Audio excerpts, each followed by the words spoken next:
Hey, everybody. Good morning. Robert Phoenix here. My apologies. Running a little late. Sometimes, when you wake up in paradise, you just kind of get into that island vibe and just want to, chill out and relax. No, actually, I slept long today, which is not what I normally do. I popped a little melatonin last night, and let me get this hair out of my face. Popped a little melatonin last night, which prolonged the sleep cycle a little bit. So, I'm not a usual user of melatonin, but I actually heard it was effective in dealing with this so-called coronavirus. So I did my part and had a little melatonin, and it's actually pretty good, I have to say. Although I usually get the melatonin hangover. I guess maybe if you take it consistently, you don't get the melatonin hangover. But I'm just getting ready, getting revved up. Happy Cinco de Mayo to you all today. Um, Not a lot of margaritas going to be spilling out in bars and restaurants across America, although I have no doubt that in certain places, people will find some some way to get their margarita on. Here in Fredericksburg, of course, we're starting to reopen. Restaurants have opened, and there is a limited seating capacity. There is a limited uh, sort of, how do I say this, turn of the tables capacity. Oh, look who's here. Come on, let's go. Come on. Your adoring fans want to see you. You can do it. There you go. Leap, leap. One more. You got one more to go. Oh, there he is. The Astro Cat is with us. The Astro Cat is here. Should we get you on the Astro Cat cam?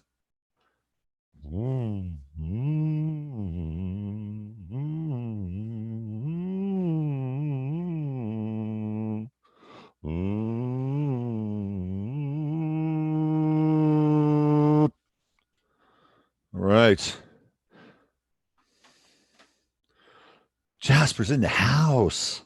He's in the house. So we're opening back up slowly but surely. I found out on the news that we had a couple of more cases of the so-called coronavirus, and that happened locally, Kerr County, one so far. Now Mason, which is due west of here, is at 25 cases. I don't think Mason's going to be reopening anytime soon.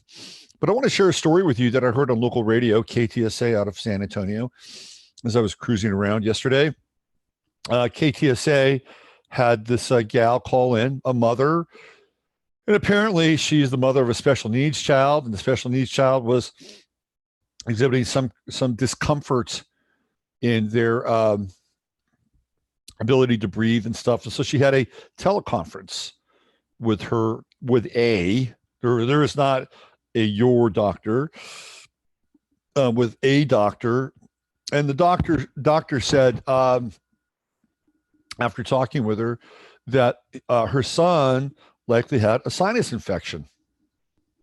Pretty simple stuff, right? You send out a little bit of antibiotic, although I'm sure there's a different way to handle the sinus infection. Maybe a nebulizer with some colloidal silver and a little bit of hydrogen peroxide mixed in together there, diluted with some water. Breathe that in. Sinus infection, hasta luego. However, of course, this is a person who is calling a doctor, which is probably your first fucking mistake, pardon my language. Calls the doctor. So everything seems to be okay. And then she looks at the report. She actually reads the report that the doctor filled out.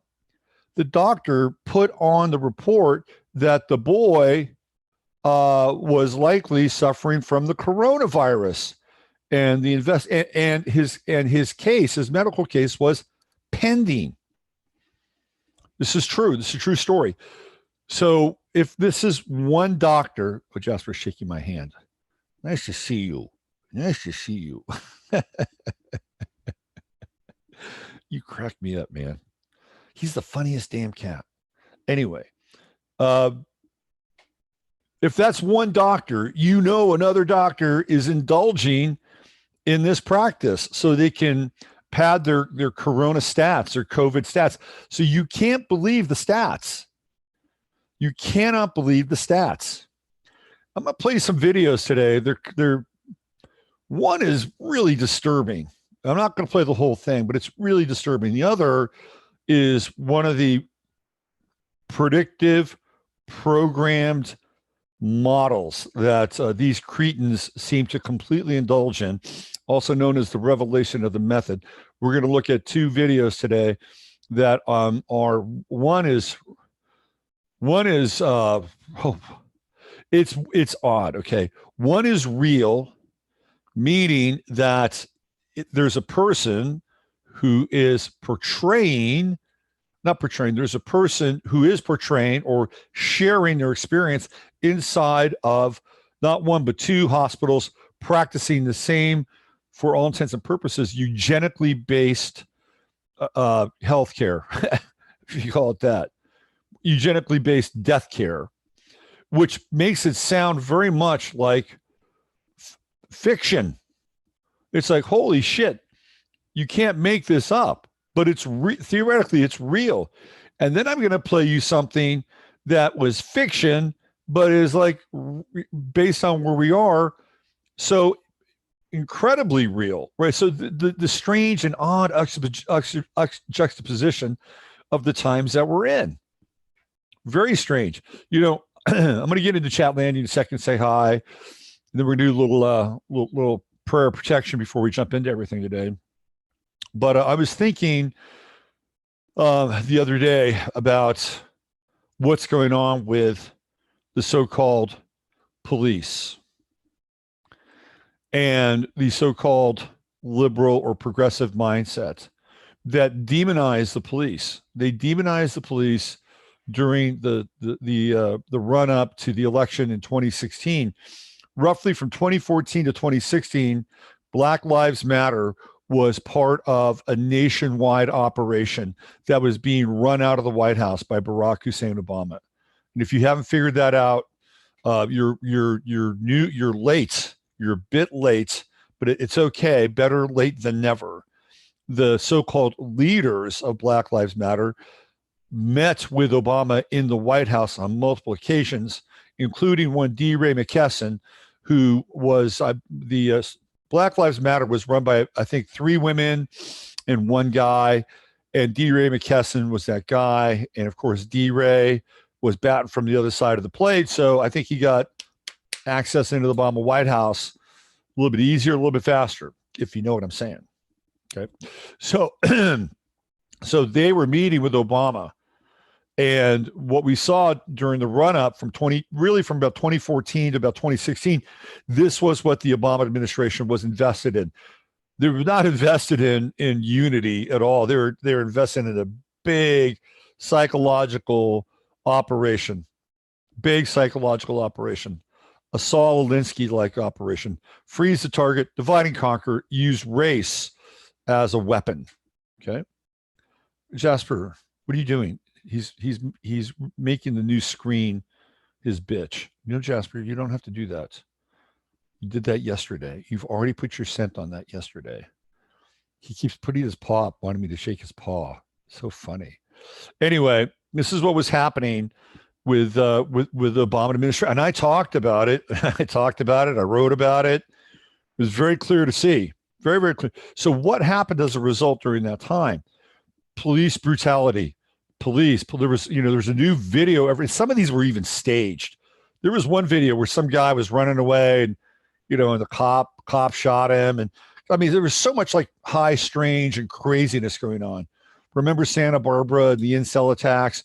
Remember Roanoke, Virginia, where the news reporter and her producer were out there and this guy, theoretically caps them. And the whole thing was just bizarre. It was a really bizarre time. Truly, truly, truly bizarre. And whatever happened to the people, who were going to vow, they were vowing that they were going to take the guns away. We could never let this happen again. And shedding nary a tear. Whatever happened to those people? I guess they're not in the payroll anymore, are they? But during that time, the police became vilified. They became vilified.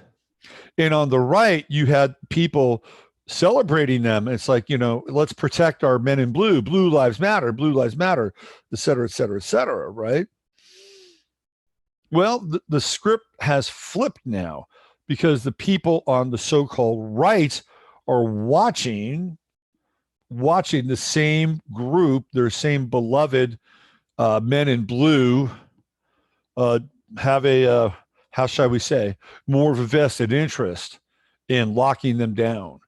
And then the so-called left, who vilified the men in blue, are now asking the men in blue to protect them, protect their rights, and protect them against the people who do not want to be a part of the lockdown. So we have a reality flip, right? It's just like how with the Me Too movement, you can hear any of the major feminists or leaders of the Me Too movement that every single woman should be believed, right? They without doubt, you've got to believe them. You cannot doubt the sincerity of their story. Start there and work backwards. Well, apparently that doesn't apply to Tara Reade. It's selective. And even Lisa Bloom, who is this little ambulance chaser, and I believe she's Gloria Allred's daughter. She's an ambulance chaser, and she was the one that stood by Stormy Daniels. She was Stormy Daniels' lawyer. Remember that? So she's saying, well, I believe Tara Reade, but I'm still going to vote for Joe Biden. There's the mindset right there. There's the mindset right there. This is all you need to know about the Democrats. They don't care. I've been saying this for years.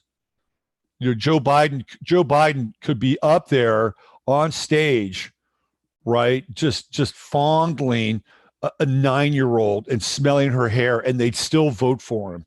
Now the left could say the same thing about Donald Trump and the Trump right. I mean, that's a valid claim in some ways because we're so polarized. We're so polarized. And even back in the day when Trump said, you just grab him by the pussy, it was like people said, I don't care, I'm going to vote for this guy. Because they were using the same kind of logic, like we don't want her. And the her, of course, was Hillary Clinton. And they're going to use the same logic against Trump. We don't want him. And we don't care. We don't care if Joe Biden is a hair sniffer. We don't care if Joe Biden ran a scam in Ukraine and made his son rich. And he got rich. We don't care about any of this stuff. We don't care if Tara Reade was sexually violated by Biden. We just don't care because all these things are minuscule in comparison to getting that guy out. And that's the logic. And that's where the United States is. And that's why as a country, we're in serious straits. All right. Let me do a little benediction here. Let me go into Chatlandia and do a little meet and greet, see who all's here today. Dear blessed Holy Father, Mother God of the great central sun within the universal light, which is the light of Sananda Emmanuel.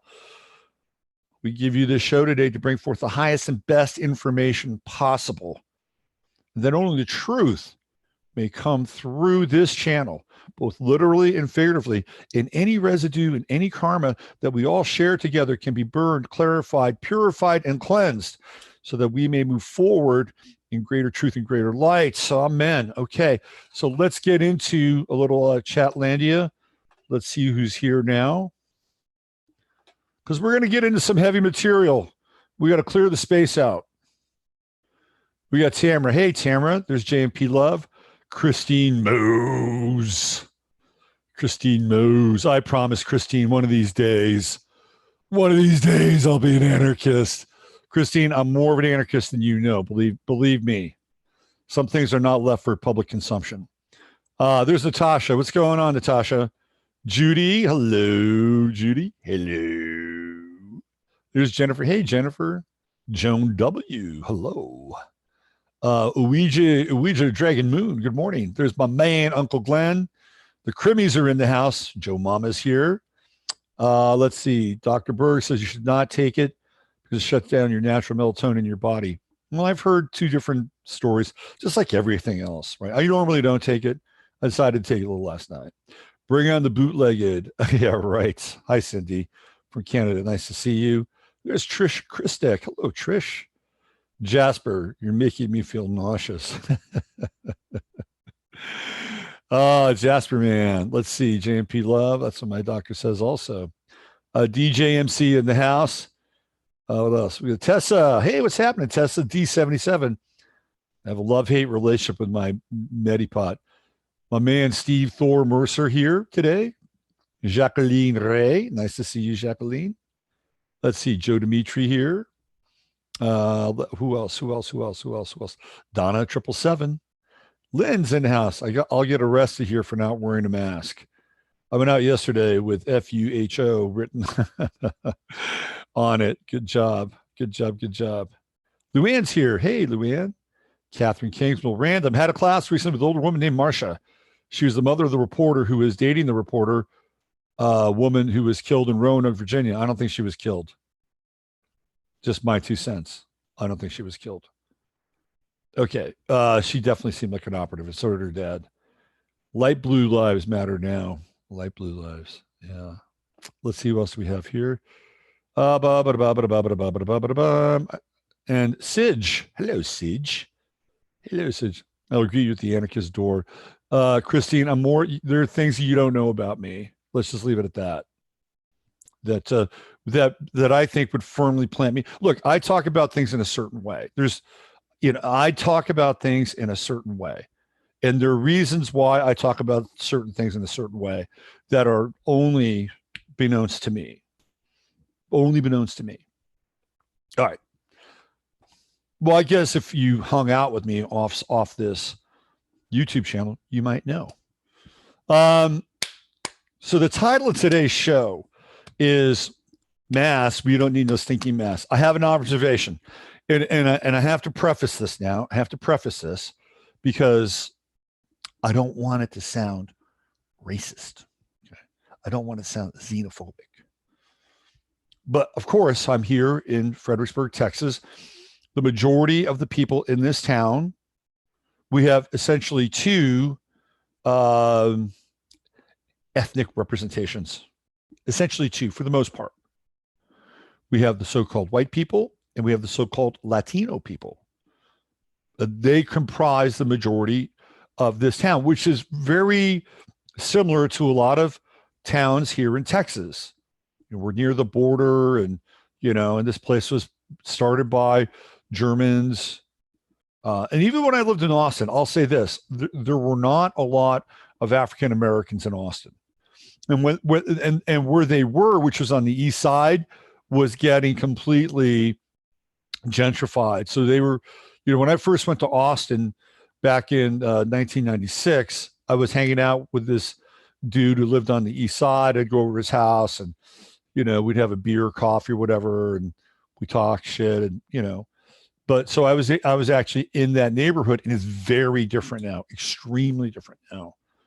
Okay, so even in Austin, there weren't a lot of so-called Black African Americans. There's even less now because of what's happened on the east side.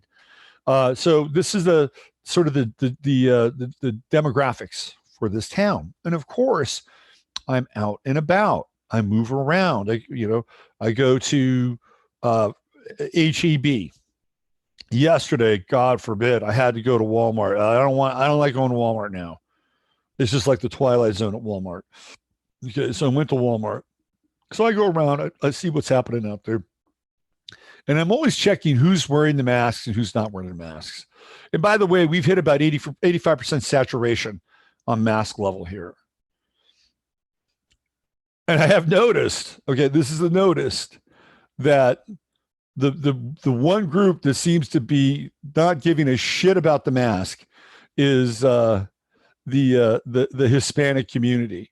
The Hispanic community is like, mask, we don't need no stinking masks. I've seen that's now I have to be clear there. I've seen a few so-called Hispanic people that were wearing masks, mother with some kids, but by and large, not wearing the masks. Okay. They're not buying into mask program. They're not buying into mask programming, mask consciousness. They're not. And it's like, great. I'm tipping my cap. For whatever reason, they're like, masks? We don't need no stinking masks. Right? So I'm like, good for you. Good for you. You're more American in some ways than a lot of these brain dead Americans. Welcome to America. You're part of my family, right? The family of the non-mask wearers. And I really don't think that it has to do with some kind of statement about their freedom. I'm not sure if it does or not. I just think they're like, fuck it. I'm not wearing a mask. I'm just not wearing a mask. Or maybe they're not paying attention, whatever the reason. My experience that the numbers are bearing out here, and I'm wrapping my arms around them. Congratulations. Congratulations. You're more American than these brain dead people sauntering. Yeah. Have you noticed that the mask people, they're like weird. They won't look you in the eye. They will not look you in the eye at all. They also have this, their motility and their agility is kind of off a little bit. They kind of walk around a little bit like zombies. I kid you not. Have you seen the mask people? Have you seen the mask people in action? They're a whole other species now. There's mask people and non-mask people. And I'm like, the mask people are just weird. They're just odd. They've created the bubble around themselves, and it's the mask. It's a total mask. Anyway, it's just a notice. I thought it was an interesting notice. Here's a few other notices before we get into some of the video stuff today. The meat thing is a big deal. Okay, it's a big deal. And let me tell you some of the challenges that I've had recently. So before all this happened, well, not before it all happened, but as it was slowly happening, right? I said to myself, I got to get a freezer. I got to get a freezer because this shit's going to get real. So this was probably about 2 months ago, maybe about 2 months ago, when I was scouring Craigslist. And let's see, it was pre-311. So I think I got the freezer right around the beginning of March. So 2 months ago. It was 2 months ago. But I've been looking on Craigslist for freezers, and I found this really killer freezer. And it was like, this dude was selling for $75. I wish he still had that freezer now. Anyway, so I grabbed it. I'm like, man, I got a freezer. And so, of course, I decided I was going to stock my freezer with certain things, perishable things, like proteins. But now with the food game going next level, I'm like, holy shit, I got to get another freezer. And I got to start to secure, a cow, which has been worked on. Okay. But getting the freezer, this next freezer in the interim, you cannot even find a freezer on Craigslist anymore. Cannot. Go online and try and find a freezer. Go online and go to any, like Amazon had them for a while. They're gone now. Those freezers are gone. And the ones that they do have, the prices have skyrocketed. Best Buy, pretty decent place to buy a freezer, gone. If you can get one, you're paying upwards of $900. The reason why I went to Walmart yesterday is because I was trying to get this freezer that was available online, and I was having a hard time. If you call Walmart, it's going to take you an hour to get through. So I went down there to try to sort it out. Of course, they were useless. And eventually I was able to cop this freezer. But now if you want to get a freezer, you have to go to a restaurant supply store. And you have to get a high-end freezer, which is probably not a bad thing.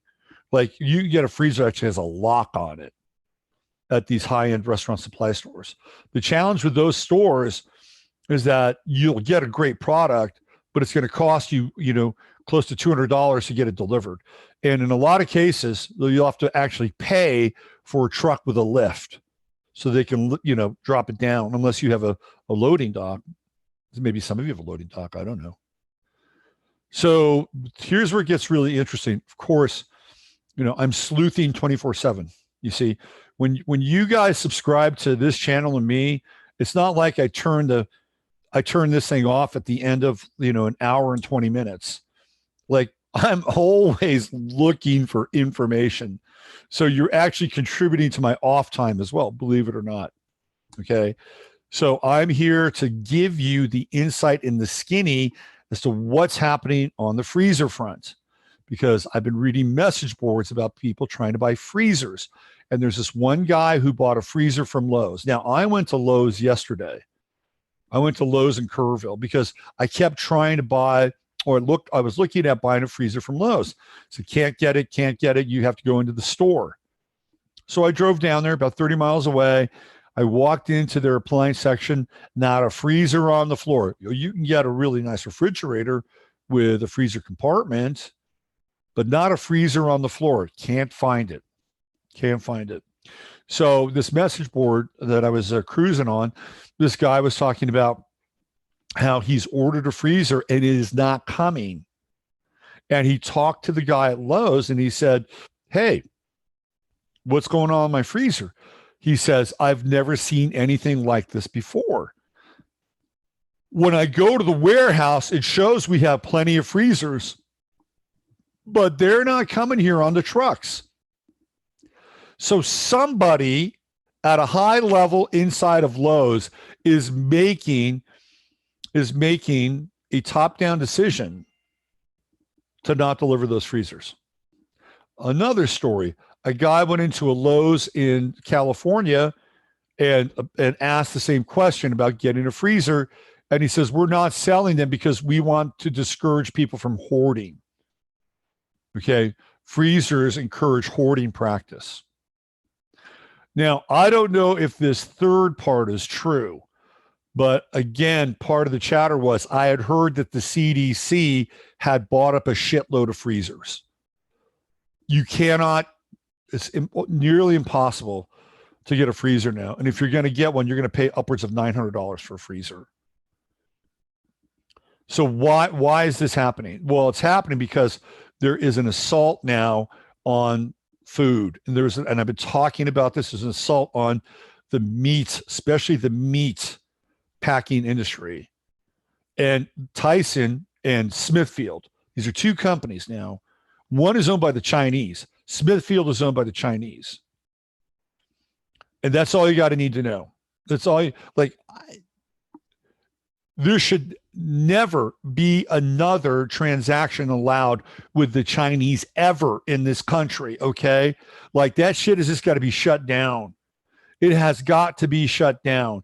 This is like important, really important stuff. Apparently there's a Chinese company that has literally given drones to over 20 states. And this was on Tucker Carlson last night. And they're in New Jersey, I believe in Elizabeth, New Jersey, if I'm not mistaken. They're using these drones. They're using the drones to, blare out the social distancing message. And CNN is pimping out this story with the drones, saying, "Oh, look how good it is. Look how important these drones could go into backyards. They could go into alleys where people are hanging out." And they're like, they're like the champion of the drones. So Matt Gaetz, who I think is a Mason, by the way, I've seen him do a Masonic handshake. Matt Gaetz is essentially he's trying to get Bill Barr to have these drones from China outlawed. I mean, unless you're in league with the Chinese, why would you have a drone from China? Because they're going to get all the biometrics and all the information. And what are they going to do? They're going to send it to the uplink. And it's not just for the use of the local municipalities, right? The police or the whomever. They're taking that information. And they got coordinates on shit, right? I mean, these are low-level satellites. They can fly a drone on, around, or near any kind of installation. Okay, 20 states have literally taken these drones. They're like super, super cheap. Oh, look at us. Look how much money we saved. Oh, aren't we fiscally conservative? Aren't we fiscally responsible? It's a Trojan horse. But China should be outlawed from doing any future business here. Period. End of story. End of story. Speaking of China, of course, China has its claws into Venezuela. They're like really hooked into Maduro, and Maduro got money from China. Of course, these tin can dictators cannot use the money responsibly. They spend it on shit. They maybe they have to pay some other debt or whatever. I don't know what they do with the money. John Perkins knows all about it. John Perkins was the economic hitman, and the IMF and the World Bank would set up these tin can dictators. They give them all this money. Here you go, have the money. Just sign everything over to us for perpetuity. So China's in the game now, and that's what they did with Venezuela and Maduro. And now he's defaulting on the loans because he can't get the money back to them. So what is China doing? China's going in and saying, okay, well, here's what we're going to do.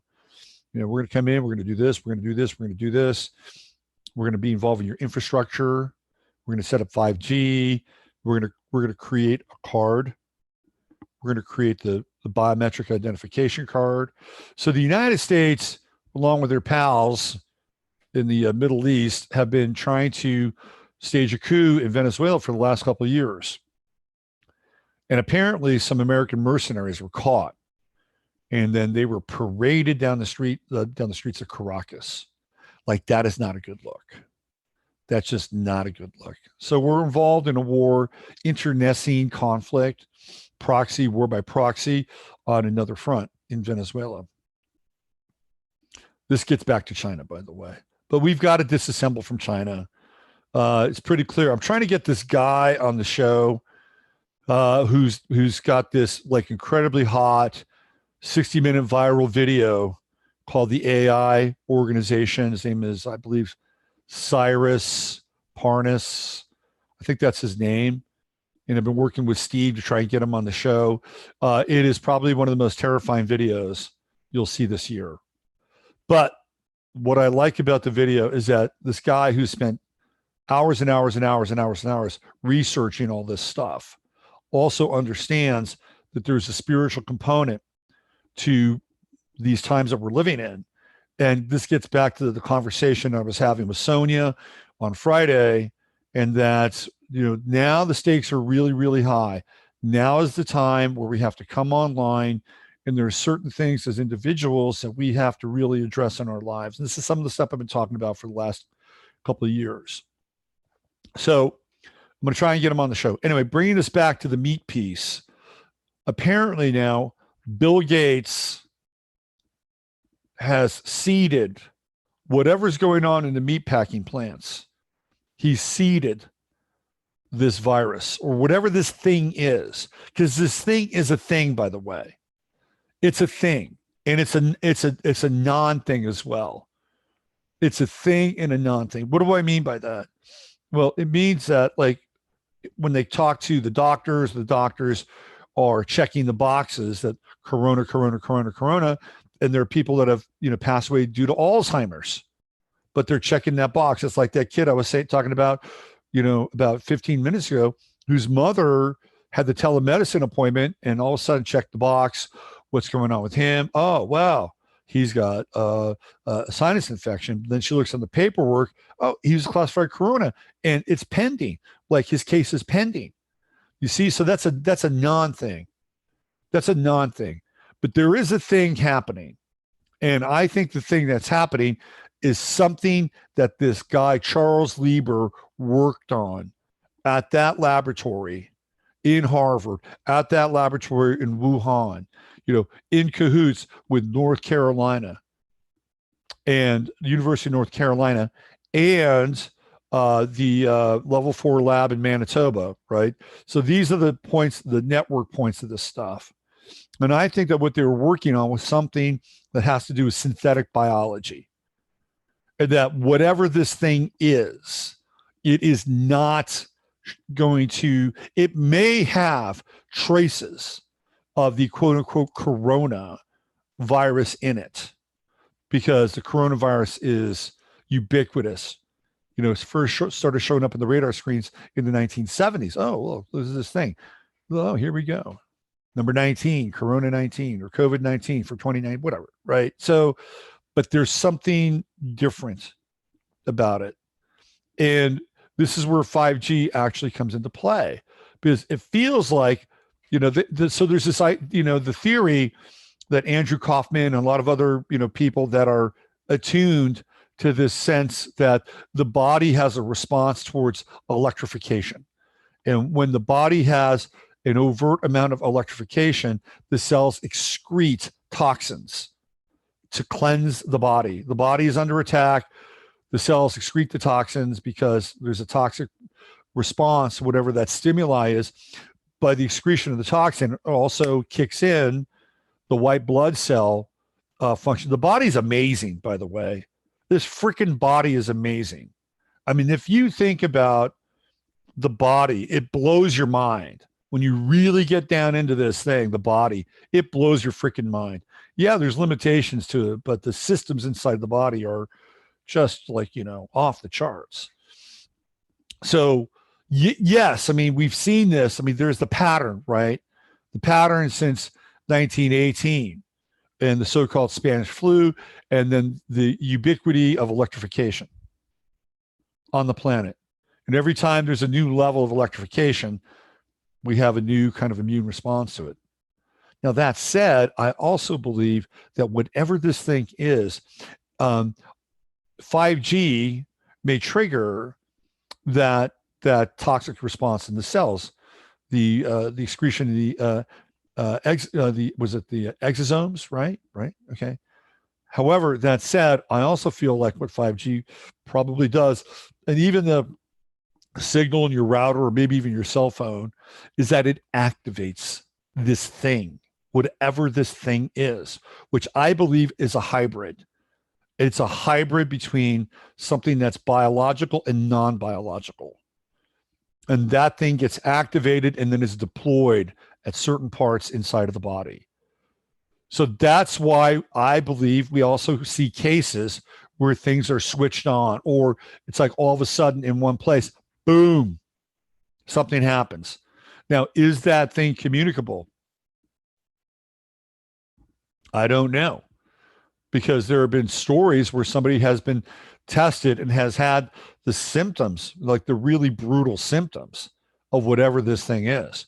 The lungs filling with water, blurred vision, not being able to smell, not being able to taste. I mean, really heavy shit, right? Heavy shit. But the people around them are not getting sick. Now, they may be asymptomatic and running around with it. That's possible. But it seems to be that there is some kind of both external and internal trigger. And maybe the internal triggers are part of the underlying conditions, the high blood pressure, the pre-diabetic, things like asthma, all the stuff that kind of goes along with, hey, look, this is the juice. This is the fuel that will help trigger this thing, whatever this thing is. So that's my take on the thing. I think the thing is a thing, but it's not the thing that they're talking about. It's not the thing that they're trying to sell. And it's even more dangerous in some ways in the thing that they're actually trying to sell, because they don't know what they're doing and they don't know how to deal with it. So what's happening in the meat packing places is that all of a sudden now there's a massive kind of response to whatever the thing is. Now, in some cases, that's probably true and real. In other cases, the numbers might be conflated. Now, if you look at Tyson and Tyson Meats, who is Tyson? He's a guy that hung out with Bill Clinton. He basically got a start in Arkansas. Bill Clinton had a slush fund. And he essentially set up the slush fund to take taxpayer money and help stimulate small business, right? And the growth of these businesses. And then, of course, these loans that were orchestrated, the contracts drawn up through the Rose Law Firm, which is where Hillary was, where that was the paperwork that secured the loans. It was through the Rose Law Firm. So what we had is we had a state government that was tapping into taxpayers' dollars and starting these businesses. Of course, they were all friends of the Clintons. Webster Hubbell's father was the guy who owned the airplane company that they got the loan from through this slush fund that the state was running to basically take these planes and re-engineer them so that they had maximum amounts of storage. And they'd fly these planes out of Mena, Arkansas, and they'd go down to Central America and they'd drop off guns. And then they'd bring back shitloads of cocaine. And it was Webster Hubbell, who theoretically is the actual father of Chelsea Clinton. It was his father's company that got one of the first loans through this slush fund. Well, Tyson, I think, is it Don Tyson or Bill Tyson? He was another company. And of course, I've never, ever, ever bought a Tyson chicken. Never. Ever. I don't. Once I knew who Tyson was, I don't want that guy's fucking chicken. I'm not going to support him. Well, he's on the front lines of essentially defecting from food distribution. Now, Trump has said that these people have to go back to work. He's ordering them back, but like they're, Tyson's going, screw you, right? Now, apparently, Bill Gates has a seat or a substantial investment in Tyson. And why is Tyson like saying, okay, we're not going to be producing chickens anymore. We're going to kill these chickens. Because Tyson also has a substantial investment in fake meat. So does Smithfield. They want to create fake meat. Bill Gates is linked to the Impossible Burger. Bill Gates is linked to that shit. And this is what they want to sell everybody. They want to essentially tear the meat production, the cattle production, the poultry production. They want to tear it all apart and shut it all down because that's part of their Agenda 21, Agenda 2030 plan. We're seeing everything happen now, right before our very eyes. And the alternative is going to be the plant-based diet. Oh, you get plenty of plant-based stuff. Now, come on. It's plant-based meat. It tastes just like meat. Don't worry about it. For months, all I saw was a Burger King commercial where they're whoring out the Impossible Burger. So this is what's happening right now. The country's under attack. We're under attack on so many fronts right now. And Bill Gates seems to pop up in every single place. Like this is his plan. The Bill Gates is the mastermind right now behind all of this. He's leading the charge on the vaccine front. He's leading the charge on the food front. He's leading the charge on the tech front. Bill Gates is the linchpin. Now, I'm sure there are people that are above Bill Gates' pay grade, right? Whoever those people are, they're there, they exist. But let's not overlook Gates's importance right now in terms of how this thing is unrolling and unfolding. Okay. So if you want to get a freezer, you better get your ass a freezer. You better find a freezer because it's getting hard to find freezers. The other thing that's getting hard to find, by the way, is bicycles. Like because a lot of bicycles come from China. We're not getting a lot of help from China in this area. So bicycles are going to be hard to find. If you want a bicycle, you better go to Craigslist and get yourself a bicycle. I've also noticed that because I scour Craigslist all the time, and I've also noticed that there is a considerable lack of motorcycles, like enduro motorcycles that are for sale. It's very hard to find anything between a 250 to 450 cc enduro motorcycle. You can find them, but they're few and far between, and the prices on all this stuff are going up. So if there's something you want to get, you better get it now. Okay. Lots to go through here. The contact tracer is going to become where is it? The contact tracer is going to become the next level of community organizing. So California to hire thousands of contact tracers as part of reopening plan. So Gavin Newsom is going to kind of let the pressure off, but he's going to put the pressure on in a different kind of way. So Sacramento, CBS 13, Governor Newsom Governor Newsom said tracing coronavirus cases is a key step to reopening our economy. Doctors believe Sacramento has a unique opportunity to do this through contact tracing. Any new case that we get, we want to snuff it out at its source. What the hell does that mean? And that's what you do with contact tracers. Dr. Peter Beetlinson, Sacramento County Health Services Director. These tracers will try to locate every person a coronavirus patient came into contact with. Like how,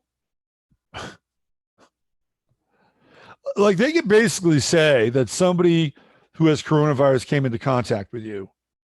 They can say that. They could absolutely say that. Say, oh, really? Well, who was that? Well, you happen to be in such and such a store at such and such a time, and they were there too. Oh, really? Yes, our records show that you were in that store, and they were. In fact, we actually have the store video, and we see you there, and they're there as well. And everybody in the store, by the way, is being contacted. You see how this works? Like you don't really have to have to come in contact with that person. What if that person had contact with another person and that person was in the store?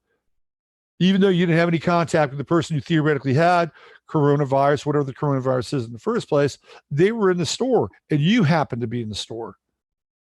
What if you were never in the store at all and they just like didn't like you and thought that, wow, this person's a real pain in the ass?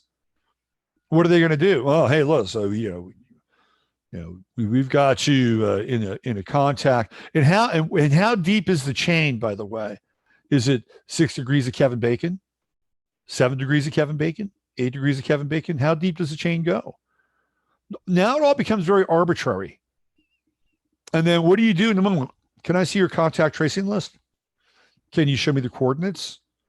How do you find proof in that moment that actually happened? And they can say, well, I'm sorry, we don't really reveal the actual contact chain for safety reasons. It's always fucking safety reasons, right? Safety reasons. Oh, I see. So I'm just going to have to take it on face value that theoretically I was in contact with somebody who'd been in contact with a person who'd been in contact with somebody who had coronavirus. Is that correct? Yes, I'm afraid that's how it works. Oh, good. Do you see what's happening here now? Do you see the slippery slope? Now it's okay. We just need to ram this. We just need to ram. Yeah. Have you seen the swabbing? It's like a frontal lobotomy. People have their heads back. They're like breaking through the fucking blood-brain barrier, and probably inserting something into your high nasal cavity. I mean, you got to watch these things, man. You got to watch these things. Okay. All right. I'll do the test, but I'm not going to do the swab test. Well, I'm sorry. That's the only test. No, I'm not going to do the swab test. Meet me halfway. Here, wait right here. Here, wait right here. You go in and you just go pee in a cup and hand them your urine. Here, this is a fresh one. Just take this. Just take this down to the lab. I'm okay. I'm consenting to this. Don't worry. I wiped the edges. And I actually used the glove and I shook it off. Okay. What do you think that would happen? Or better yet, just give him some speculum. Here you go. Here it is. Take this down to the lab. This is all you need right here. Right there. And don't worry. It's all meat. It's all freshly, it's, wonderful grass-fed meat. Don't worry about it. It's Jordan Peterson diet. Okay, here we go. These tracers will try to locate every person a coronavirus patient came into contact with, then test them and ask them to quarantine for 14 fucking days. Okay. California, Uber Alice. Now, the whole thing with the testing stuff and the math, now there's a shaming factor. I heard this on the radio. Some wonk Who knows who he was? Could have been a mayor, could have been whoever one of these people. By the way, have you looked at some of these people? Like, how the hell does Lori Lightfoot become mayor of Chicago? How do these people? I know. I mean, it's a rhetorical question, but you look at these people like, I've never seen a group of more underqualified people in my freaking life. This Lori Lightfoot, who I think is a dude, by the way, has these dark, dark, dark circles under her eyes. And she's basically saying, if you even plan a family gathering, she's the mayor of Chicago. If you even plan a family gathering, and we see this on Facebook, we are going to find you and we're going to arrest you. Meanwhile, she has to go out and get her hair done. Ain't nothing going to save that hair. I'm telling you right now. She could like have an appointment with the ghost of Vidal Sassoon, and nothing's going to save that hair. But she has her press conferences. Well, you have to understand, I'm the mayor. And my physical appearance is really important. And I place a high degree of emphasis on my personal hygiene. So I'm going to break the rules and I'm going to get my hair done. There's always one set of rules for the wonks and another set of rules for the proles. Okay. It's always the way it is. This is what happens with socialism. And that's why people aspire to be in some level or form of government. So in socialism, they can order you around and the rules don't apply to them. It's a sadistic, absolutely sadistic system. Sacramento has the lowest number of cases per capita of any major urban area. Bailenson said, oh, so lowest number. So I guess we can get the work done here really fast. Governor Newsom said Monday he wants to increase the few thousand tracers currently employed by the state to 20,000 people. If you are a contact tracer, you are entering into one of the most dangerous occupations in the country. One of the most dangerous occupations. So the contact tracers will go out. You know that people will fuck with them, right? They will fuck with them. So then what will happen? The contact tracers will go out with armed guards to protect them.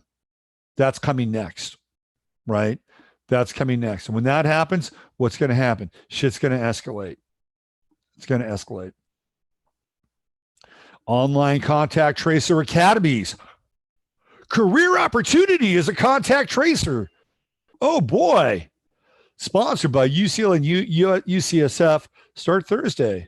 Officials say tracers will get 20 hours of training. Boy. 20 hours of training.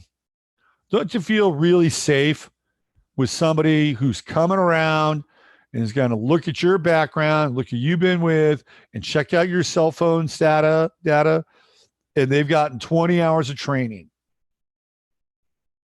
I'd feel really good about that. Every state's going to have them, by the way, including Texas.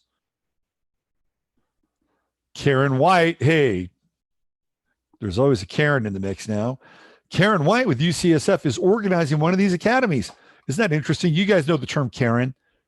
Karen is now the term for somebody who is essentially a tattletale, right? Karen's the person that's calling the cops on you for whatever. Karen's the person that calls up the HOA and tells the HOA that your bush is 3 inches too high. So Karen has now become part of the nomenclature. So we have Karen White with UCSF is organizing one of these academies. She said the job can be tough because tracers are asking people to do something they probably don't want to do. It's a lot about the softer skills and convincing people that this is the right thing to do. Like there's no mandate that says you got to give them any information. You don't even have to open your fucking door. Okay. Remember that. You don't have to open your door. If a contact tracer or somebody else comes to your door, you don't even have to answer the door. You do not have to answer the door. And you certainly don't have to open it. Once you open the door, you're opening up a can of worms. Do not feel obliged to open the door. Do not even feel obliged to answer the door. Okay? It's a lot about the softer skills. What the hell does that mean? The softer skills. Yeah, they're soft until you just keep saying no. Then it's all about the harder skills, the softer skills. I know this is a really uncomfortable situation for you. I know it. I can feel it. You know, they only hire the best empaths to be contact tracers. Welcome to the new America.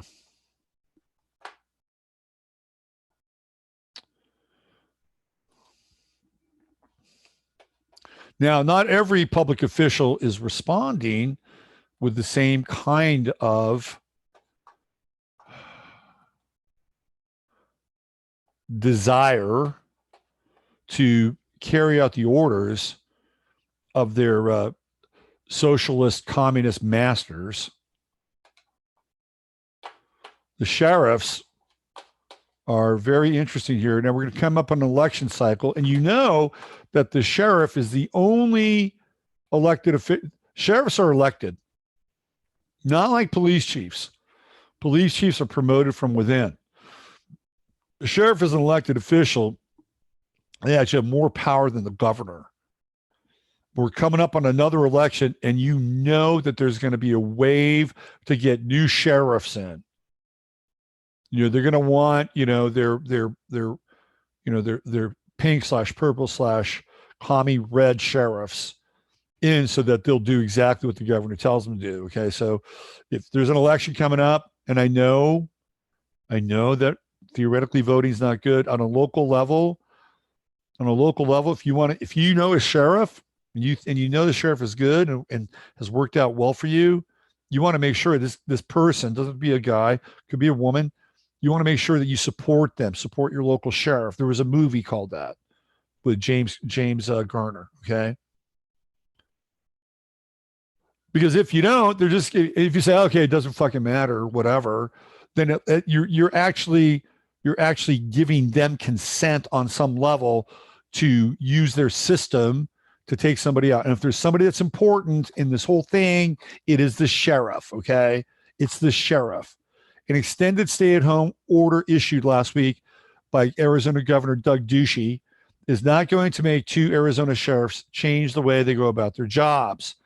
The order, that extended stay-at-home order through May 15, with some modifications, allow business owners some freedoms, but also call for violators to face punishments. Governor Doug Ducey and AZDHS today released additional guidelines for businesses and customers as retail stores resume partial operations next week. Read more here, blah, blah, blah. Sheriffs Mark Lamb of Pinal County and Doug Schuster of Mojave County each said that they would urge people to protect their health, but would not arrest anyone, according to the Arizona Republic. Now, I have it on very, very close word that the police in San Antonio are not going to enforce the mask laws, because I know somebody whose cousin works for the police force in San Antonio. They're like, no, we're not going to do this, right? But the sheriffs, that's a whole different level here. Lamb and Schuster are just the most recent sheriffs to announce they were parting ways with the governor of their state in mid-April. For instance, 4 sheriffs in upstate Michigan, 3 Republicans and a Democrat, issued a joint statement saying they would not enforce orders from Democratic Governor Gretchen Whitmer. Here we go. China-owned meat plants close. Iowa sends National Guard to safeguard supply chain. Fucking China. Lamb said he would respond to a complaint about a business by sending a deputy to educate and advise the business owners. He said he will not violate anyone's rights. I think people want to know that we're going to support their constitutional rights. In tough times, tough decisions have to be made, Lamb said, according to the Phoenix New Times. I'm looking at 2 laws in each hand and going with the one that's 200 years old rather than 2 days old. The sheriffs are going to be on the hit list in the next election cycle. You guarantee that, because they are, they're not the thin blue line. What are sheriffs? Are they green or brown or tan? The thin tan line. The thin tan line. it's a whole different conversation, isn't it? All right, I got more to show you. We're going to get into some video stuff here. Let me just check in with you guys. Let's see where we're at. We got 242 people watching. Wow, I think that might be a record. That might be a record. A lot of folks here. Let's see what we got. Okay, Stephen. How are you, Stephen? Oh. Let's see. What do we have here? Ah, Ani, the wench with the wrench. Give him a timeout. Give him a timeout. If this Hutchinson person is being an asshole, give him a timeout. Steve, can you see the troll junk? Yeah, man. Does that make Steve and myself elected officials? Yes, I elected you. I elected you. Good. Tessa, if I get run over by a truck, they'll say that smoking killed me. They'll add COVID to the death certificate. Yep. You guys are awesome. You're awesome. I love it. Ani and Steve on the case. You know, there's a point in time where I would have felt guilty. Ooh, shouldn't we be fair? Should we like respond to these people kindly? It's like, fuck that. Like, those games are over. Those days are over. It's done. Done. Okay, let me play you guys some video. Some of you are familiar with this video that I'm about to show you. I'm not going to show you the whole thing. I'm not going to show you the whole thing. Let me get up here. Oh, come on, mouse. Come on, get over there. Bill Gates has taken control of my mouse. All right. There we go. Okay, the video is of a woman. She's a Nicole Siratek, which kind of blowing me away that she's gone public with this stuff.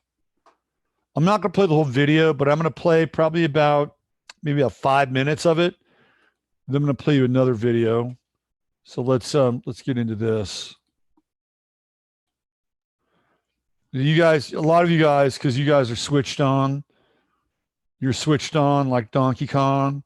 You guys have seen this more than likely. But if you haven't, I'm going to play it for you here today. And again, when I look at something now, I'm trying to really discern if the person is legit. What's the intention here? What is the emotional frequency? Is it lining up? Which everybody should do, just not accept something at face value. So I am playing this video because I would say it's a match for me at about a 90% level. So you guys be your own judges here. So here we go.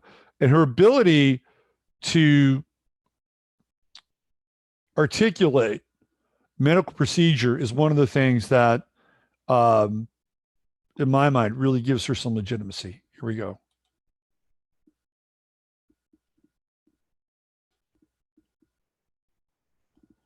Come on.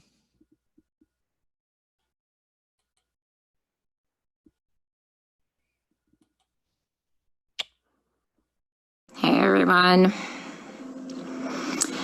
Oh, great goodness. It is 8:42 New York time. And I got to my regular unit and they took my patient away, my black guy. And now I'm getting switched.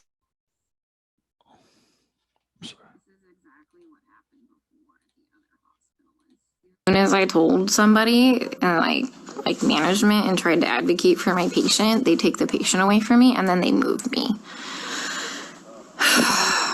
From COVID. Let me give you several examples here.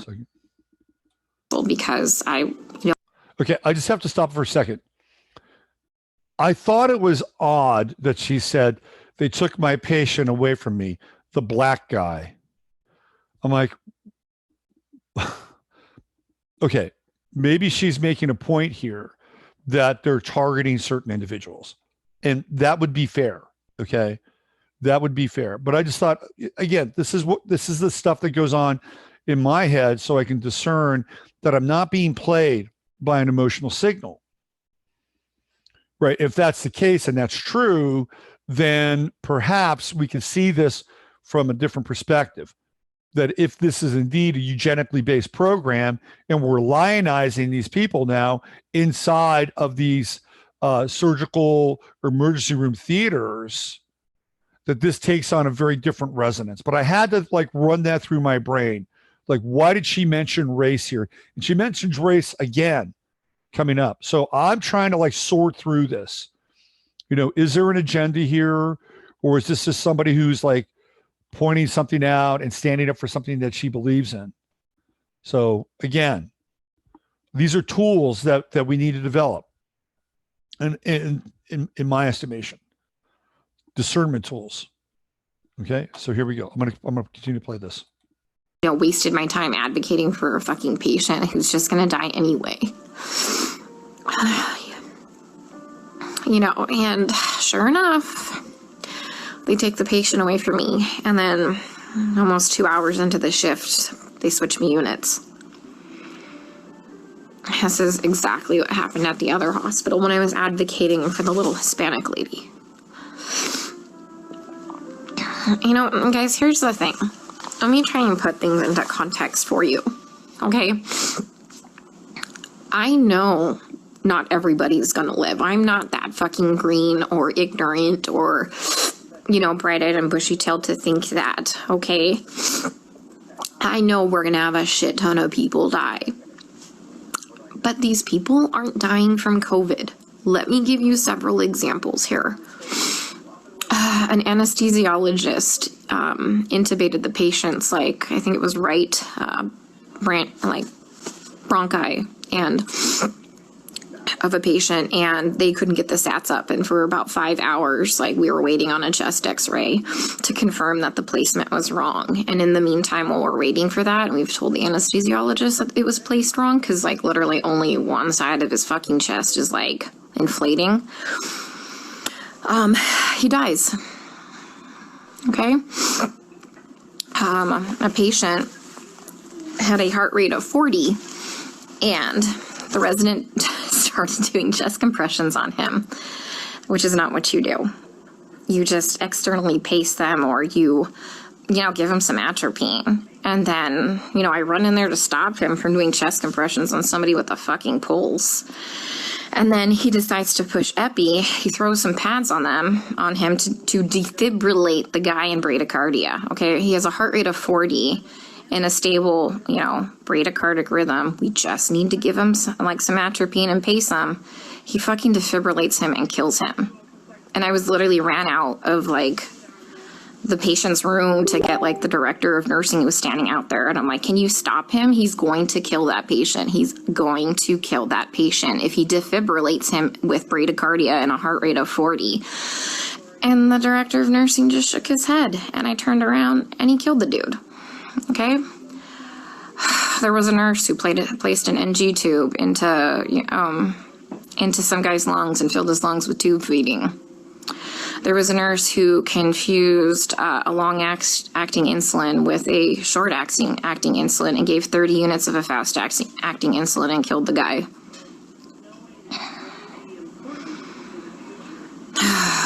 What else? Other stuff have I seen? Yeah.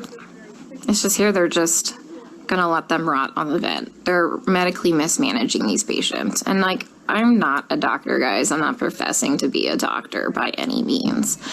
But there's, like I said, basic standards of care that we have to do. Like, when somebody's low on blood, like literally on the brink of a critical low blood level, we should replace the blood. But I asked the residents, and they're like, does he have internal bleeding? And I said, no. Then they're like, well, then we're not replacing the blood. Well, here's the thing. In these COVID patients, they all eventually need a blood transfusion. Their blood, like, if you don't have enough blood to actually oxygenate your body, the vent settings don't fucking matter, okay?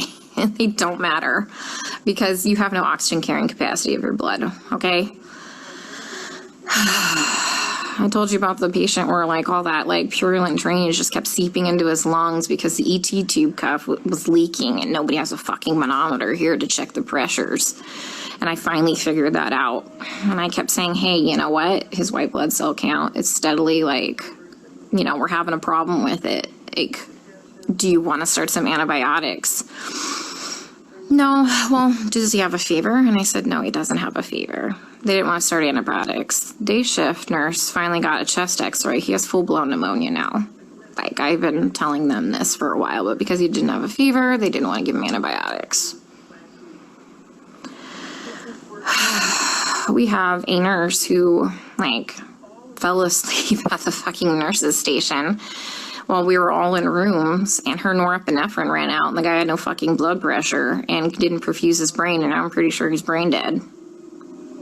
That same nurse is now running a CRRT machine, a dialysis-like machine, that she has never done before. She said she'll figure it out, okay?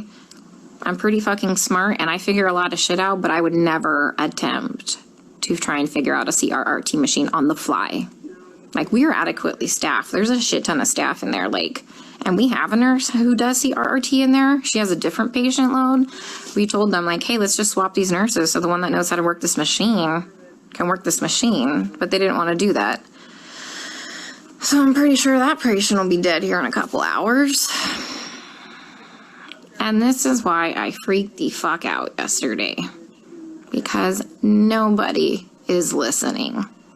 They don't care what is happening to these people. They don't. I'm literally coming here every day and watching them kill them. I mean, we're not going to save everybody. That's fine. Like, come on, guys. We're not God. But, like, some of these people, hey, we know that they're not going to live. Let's start a hospice unit or something, you know? Like, they don't need to be in the ICU. Let's change course. Let's do palliative care or something. Like, literally, some of these people are just on sedation to keep them on the vents. Nothing else. I have a lady on a tranq on a vent, and she's not even fucking cognizant. She's not even on sedation. You know what we give her every day? We give her breathing treatments, albuterol, and she gets insulin. And that's it. That's it. We're not treating the COVID, guys. Like, for real, we're not treating the COVID. All right, I'm going to stop there because it goes on for 23 minutes. And you can find this video on YouTube, and it is highly, highly, highly, highly disturbing. Really, really disturbing. Let me get out of this full screen share mode. Hold on. Incredibly disturbing. I have a lot of thoughts about that video. My first thought is she's completely authentic. Unlike some of these fake ass actors that they've employed who cannot manage or muster to produce a single tear, she's having to fight tears back, and those are real tears. You can tell she's been up late. She has dark circles under her eyes. It looks like she's been in a war zone. She absolutely passes the medical knowledge, the articulation of that knowledge. So what's really going on here? There's a theme in there. And the theme is that they are not treating whatever this thing is. All they're invested in is keeping these people on the ventilators. Now, why is that? Why is that? Why are they so invested in the ventilator versus actually treating the patient? Well, I hate to say it, but there's a little thing called Project Pogo that if you've gone down that rabbit hole, you will probably not sleep at night. And perhaps part of the Project Pogo program is the use of ventilators. Okay. So you can look it up, check it out. It kind of addresses why they're just using ventilators and not anything else.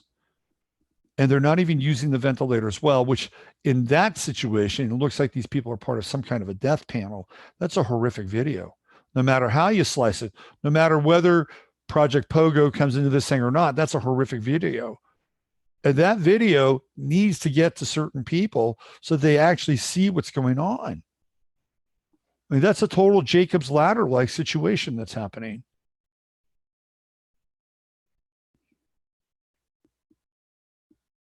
That's a video where reality becomes fiction, a horror fiction.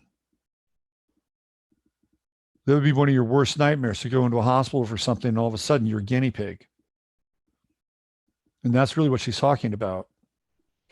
So keep that in mind now. It's a video about reality becoming fiction, a horror fiction. I'm going to play you another video where horror fiction becomes reality.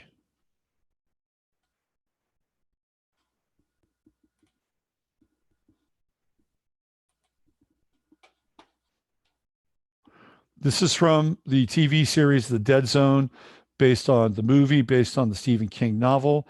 Anthony Michael Hall is the actor who has precognitive abilities. Watch this carefully. All right, what's going on? Just let me think about where to start. Well, he saw something. What is it? I saw a virus. I think some kind of disease. A virus? Like what? Like SARS? I don't know. All I know is that it's highly infectious. It may be fatal. Right now, we could all be infected. If we take this outside, we risk the whole town. Sheriff. Johnny, how big is this gonna get? I don't know. We just have to do everything we can to stop this, starting right now, Walt. He's right. All right, here's what's gonna happen. Star of David. Look at that. Now, he might have the 5-point cluster star, but he's got the Star of David on this lapel or in this collar. Interesting, right? Here we go. We need to make sure that everybody that's inside stays inside. I'm gonna get a few deputies on it. We'll call it a lockdown. Lockdown? Well, until I come up with something better. Walt, no. No, you cannot lock the school doors with... This is for your family's safety. Will I get sick too?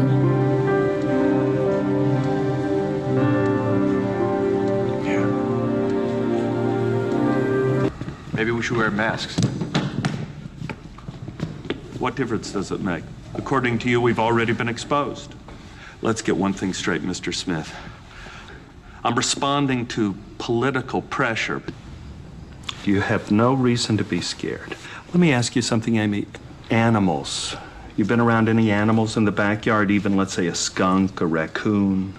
I'm gonna swab the inside of your mouth with this little Q-tip, trying to get a handle on this animal. Damn efficient airborne transmission. Blood tests and swabs aren't telling us much. We know it acts like a virus. It causes high fever and respiratory distress. Tracking and treating a mysterious outbreak like this would take the CDC months. We better get started then. For anyone who hasn't been exposed already needs to wear a mask. China. Isn't that where flu viruses come from? Yeah, a lot of viruses come from there. International flight to China? That's no coincidence. Whatever it is, it originated in China. Time is not on our side. It's like looking for a needle in a needle stack. We have ruled out all the usual suspects: influenza, SARS, bacterial pneumonia. How long is it going to take? Well, it took 34 days to isolate the coronavirus that caused SARS, and that's fast. I'm authorizing a quarantine on everyone who's come in contact with a symptomatic person. There's got to be something I can do. On the enzyme, this virus leads when they were So the using chloroquine. malaria. So the chloroquine. The chloroquine. This is it. This is your virus. I'm sorry, but there's no cure for that. Chloroquine, that's an anti-malarial drug. No. Listen, it suppresses the enzymes.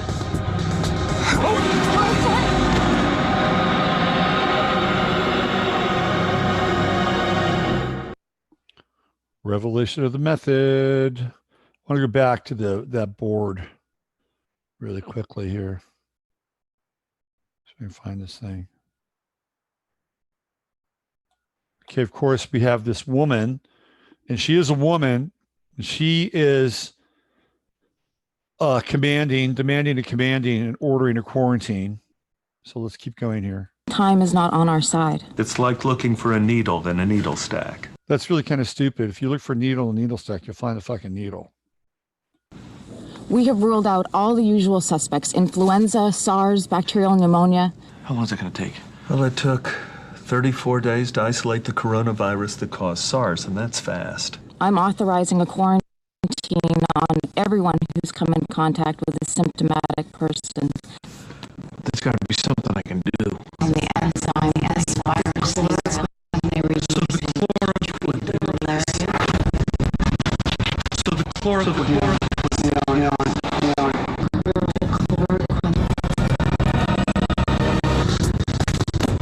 This is it.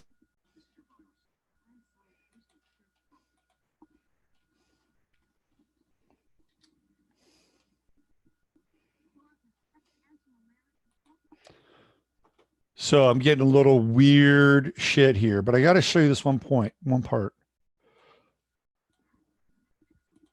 Okay, I found it.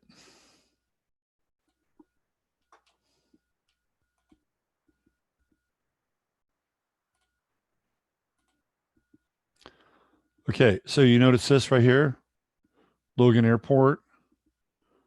Isn't that where the planes from that theoretically hit the World Trade Center, and theoretically hit the Pentagon, and theoretically crashed in Shanksville? Didn't they originate in Logan, at Logan Airport? Playing a role in 9/11. Absolutely. Abso-freaking-lutely. So that is an example of fiction becoming reality. And in the previous video, I showed you reality becoming fiction. Like if you were to say to somebody, oh yeah, well, you're going to go, this is what you do. This is what happens when you go to a hospital. You're going to go to a hospital. They're essentially going to, make you a lab rat and experiment on you. And then you're going to die. You would say that's a horror story. That's not what hospitals do theoretically. Right. And then you watch that. It's like everything that we have experienced. And by the way, that episode is 13 years old. And they're revealing the playbook well in advance, just like they did with 9/11. They had that episode of The Lone Gunman, which was an offshoot of the X-Files. And pre-9/11, they're basically showing the exact same path of the theoretical planes, et cetera, et cetera, et cetera. Right? So we're seeing, again, the script. This has been scripted out. There are so many anchors in that video that are connected to what we're experiencing now, that if you drill down and did the odds for each and every one of those things, right, they'd be astronomical. That'd be like betting $1 million on William and Mary to win the National College Football Championship. Okay. William and Mary may not even have a football team, but that's about the most extreme example.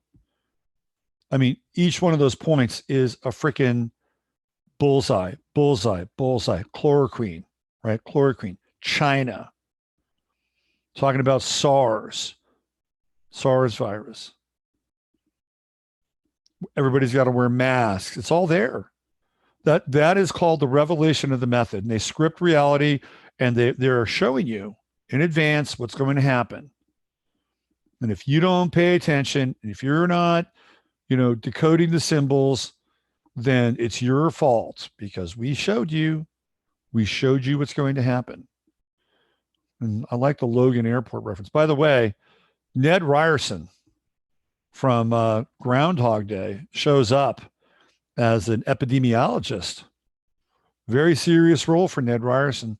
He got a a promotion from being an insurance salesman, right? And even that's kind of interesting too, because he is this iconic character. If you saw Groundhog Day, he's the guy that greets Bill Murray every single day and tries to sell him insurance, right? Even that's interesting. The whole idea of insurance, insuring you against disaster, whatever that disaster could be. Ned Ryerson popping up.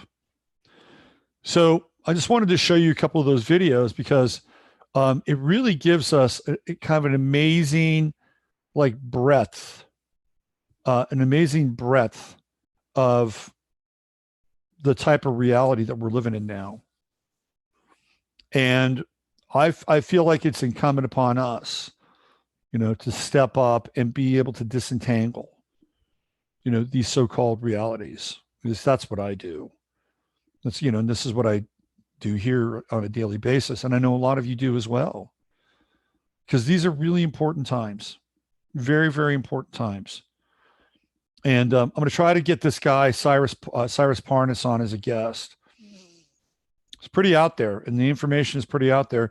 And when, and by the way, I'm just going to tell you, go look up AI organization. Go look it up. Go to the webpage, AI organization.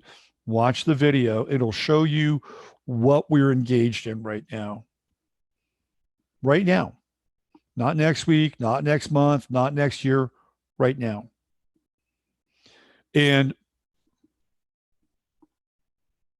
the bottom line, the fulcrum for all this is to accelerate our spiritual growth.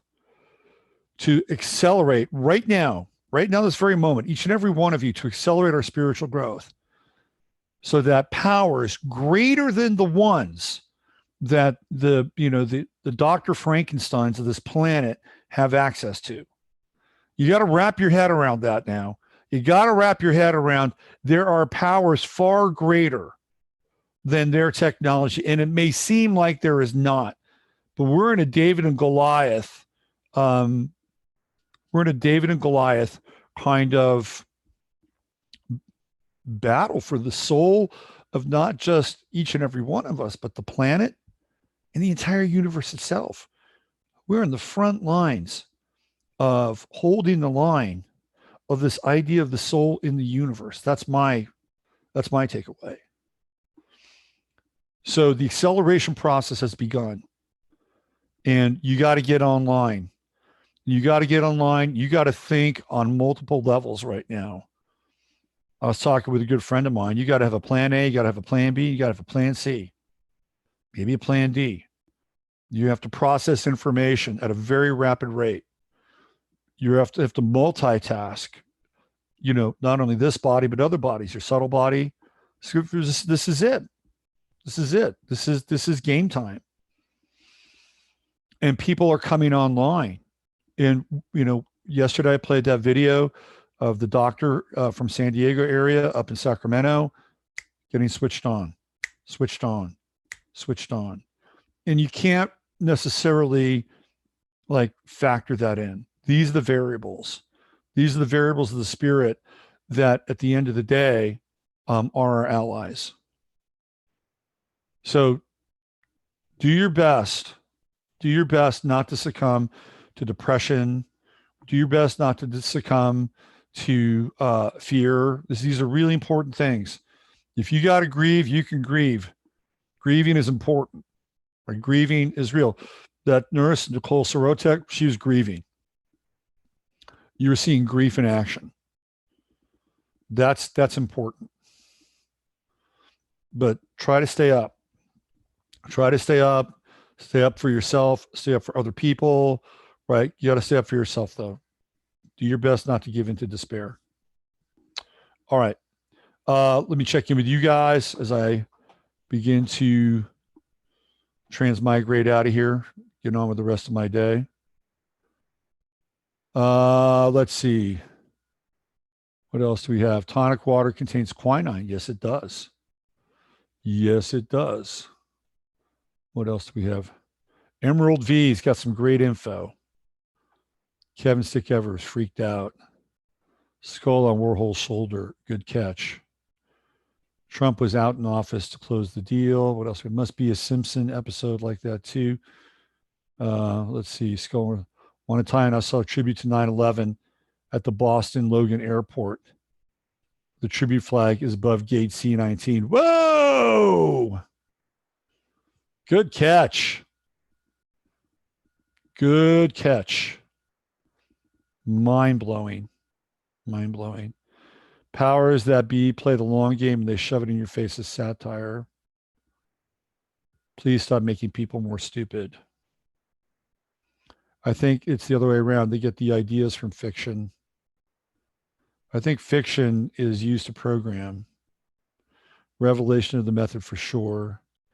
Jennifer says, I know a nurse who had her license revoked by the state for giving up way less info than the lady in the video. We all know this is the consequence, so it's not worth it if you want to continue to work. Mm-hmm. Yep. Natalie says, I took chloroquine for more than a decade for lupus. The only side effect was rare possibility of becoming colorblind. After being on it for a long time, it was known as a very benign drug. Thanks for the information, Natalie. You're right. My friend has business in New York, and his daughter and son-in-law doctors in New York. They said to my friend a month ago, that's exactly what was going on in the hospitals. There we go. Confirmation. Confirmation. All right, let's see. Great show. Thanks, Deanna. Yep, you're welcome, Joe. All right, I'm out of here for today. I should do Michael Rupert's chart sometime. Yeah, I mean, the thing about Michael Rupert, if you don't know about Mike Rupert, he wrote, what is it, Crossing the Rubicon or something like that. Mike Rupert was an ex-LA cop, and he was a proponent of peak oil, and I think peak oil is a scam. I actually met Mike Rupert one time. Very nervous fellow. Very nervous fellow. I don't know. I just, first of all, I don't believe in peak oil. They got plenty of oil. Oil is produced abiotically. And in a lot of ways, to me, that just eliminates Rupert's premise. Was that the only thing he touched on? Probably not. But, crossing the Rubicon, you take the peak oil thing out of there. It just doesn't have as much ballast. Doesn't have as much ballast. I'd like to end the show, but Jasper's in front of the screen right now, and I can't do it. Jasper, you want to say goodbye to your fans? I think you want one more little hit of the Jasper cam. Say goodbye to your fans. There you go.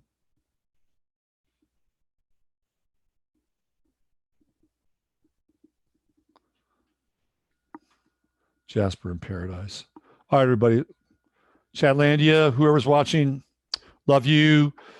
Take good care of yourself. We're going to get through this, and we're going to be way better on the other side. I'll be back tomorrow. Bye for now.